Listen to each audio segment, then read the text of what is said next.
కొన్నిసార్లు మనం అనుకున్నవి జరగకపోయినా ఏదో ఒక రూపంలో ఆ దేవుడు మనల్ని హ్యాపీగా ఉండేలా చేస్తారు.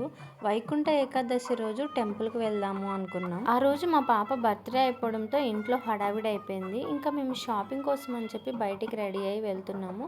సరే వెళ్ళే ముందు ఫస్ట్ టెంపుల్‌కే వెళ్ళి షాపింగ్‌కి వెళ్ళాలని చెప్పి బయలుదేరాము. అనుకున్నాం కానీ టెంపుల్‌కి అయితే వెళ్ళలేకపోయాము. ఇంకా మా పని మీద వన్ టౌన్ అయితే వెళ్ళాము. అలా వన్ టౌన్ ఎంటర్ అవ్వగానే ఇలా దేవుడు ఊరేగింపు కనిపించింది.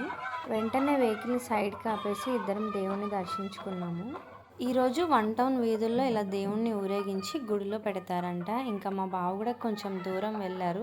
అందరితో పాటు ఇలా దేవుడిని ఊరేగించే బండిని కాసేపు మోసారు. ఈరోజు ఎలాగైనా గుడికి వెళ్ళాలి అనుకున్నాం కానీ గుడికి వెళ్ళలేకపోయినా దేవుడిని దర్శించుకున్నాము. చాలా చాలా హ్యాపీగా ఉంది అసలు. అంతేకాకుండా దేవుడి రథాన్ని మోసే అదృష్టం కూడా కలిగింది. గట్టిగా కోరుకుంటే మనకి దేవుడు ఏదో ఒక రూపంలో దర్శనం ఇస్తారు. సరే సబ్స్క్రైబ్ చేసుకోండి.